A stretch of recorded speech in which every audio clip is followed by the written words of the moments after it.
¿De dónde proviene la enfermedad? La palabra de Dios es vida. Bienvenidos a Escrito está en la palabra de Dios. Con Pedro Elías. A finales del siglo XX y comienzos del siglo XXI es cuando más se ha incrementado la ciencia en todo.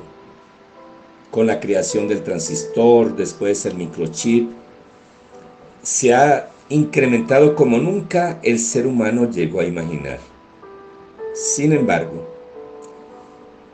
una de las cosas que más debe preocuparle a la humanidad es que se han incrementado en la misma manera, de manera exponencial, muchas enfermedades.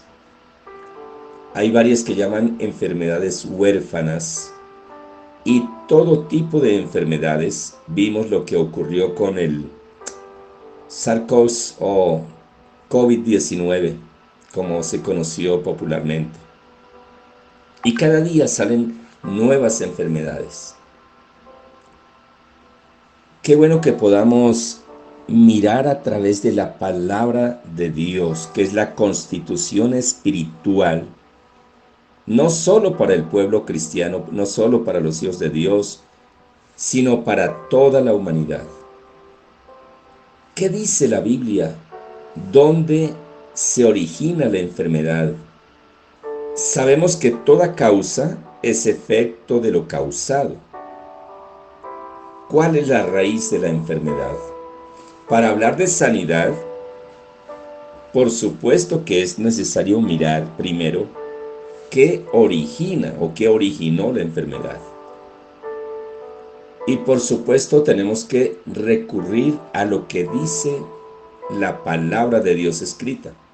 Por ejemplo, en Romanos capítulo 6, versículo 23, enseña: porque la paga del pecado es muerte, mas la dádiva de Dios es vida eterna en Cristo Jesús, Señor nuestro. Podemos meditar la parte A de este versículo, porque la paga del pecado es muerte.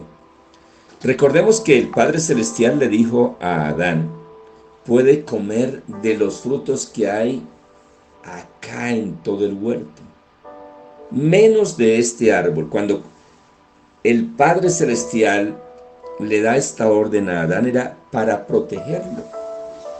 Sin embargo, ya sabemos que él desobedeció y el Padre le dijo: porque el día que de él comieres, ciertamente morirás. Y efectivamente comió del fruto prohibido y murió. Murió él, la varona, y enviaron a toda la humanidad a la muerte. Entonces, por ahí empezamos a ver cuál es la raíz o el origen de la enfermedad. Por supuesto que es el pecado. Y cuando hablamos de pecado, pues tenemos que comprender un poquito qué es pecado. Pecado es saber hacer lo bueno y no hacerlo. Dios le dijo a Adán que no comiera de ese fruto. Él sabía hacer lo bueno, pudo comer de todos los otros frutos que Dios le dijo que podía hacerlo. Sin embargo, desobedeció. Nosotros sabemos que, por ejemplo, debemos alimentar nuestro cuerpo, cuidarlo. Infortunadamente, por el acelere que hay en todo lugar, genera algo que llama estrés y no permite comer a tiempo. Las personas procuran llenarse, no alimentarse. Todo esto también conlleva la enfermedad. Pero hay otro punto, porque hay muchas personas que la enfermedad proviene de Dios. Acá, en el caso original de Adán, no es de Dios, fue de la desobediencia, del pecado como tal. Pero hay mayor claridad en el libro de Job,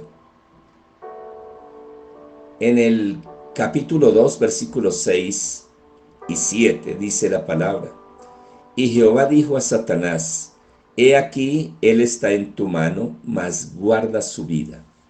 Entonces salió Satanás de la presencia de Jehová e hirió a Job con una sarna maligna, desde la planta del pie hasta la coronilla de la cabeza. Y tomaba Job un tiesto para rascarse con él, y estaba sentado en medio de ceniza. Es decir, que acá vemos dos raíces: una, el pecado, pero otra no necesariamente puede ser del pecado. Porque muchas personas ven a alguna persona enferma y dicen: es que está en pecado. Puede ser, pero hay otra posibilidad también. Y es que vemos que definitivamente la enfermedad la colocó el adversario. Hay espíritus de enfermedad. En los evangelios encontramos muchos casos en los cuales la gente llegaba enferma y endemoniada al Señor Jesús. Y la palabra dice: y echó fuera al demonio, y la persona quedó sana. Usted escucha de muchas personas que van al médico, les hacen toda clase de exámenes, no encuentran nada, pero están enfermas y muchas de ellas mueren. Son enfermedades causadas por demonios. El adversario no quiere que los hijos de Dios y que la humanidad esté sana. Por eso dice: la paga del pecado es muerte. Personas que coquetean con el pecado, con el adversario, con el maligno, y piensan que el maligno va a cuidar de ellos. Nunca. Él es padre de mentira. Engañó aún la tercera parte de los ángeles del cielo. El fin: hay caminos que al hombre le parecen derecho, pero su fin es muerte. Hoy estamos haciendo la introducción de unos mensajes o de una serie de mensajes que vamos a enviar con el propósito de bendecir la vida de cada oyente. Hoy estamos empezando analizando de dónde viene la enfermedad, pero iremos mostrando también la salida a esa enfermedad con base en la palabra de Dios, porque el Señor desea que tú estés sana, que tú estés sano, porque un corazón, un cuerpo enfermo no puede alabar a su Creador. El deseo de Dios es que estemos sanos. Amado, yo deseo que tú seas prosperado en todas las cosas y que tengas salud, así como prospera tu alma. En el próximo mensaje, con el favor de Dios, empezaremos a mostrar bíblicamente que el deseo de Dios es que estés sano, y en la palabra de Dios está la medicina para esa dolencia, para esa enfermedad que quizás el mismo adversario ha colocado en tu vida. Padre, en el nombre del Señor Jesús te doy gracias por cada oyente, porque sé que en este momento tu palabra empieza a tener efecto en esos cuerpos enfermos, en esos corazones dolidos, en esas almas enfermas. Y hay sanidad en el nombre del Señor Jesús. Te invito para que compartas este mensaje con muchas personas, para que te suscribas al canal y para que des like. Un fuerte abrazo y que tengas un día de sanidad lleno de la bendición de Dios en el nombre del Señor Jesús.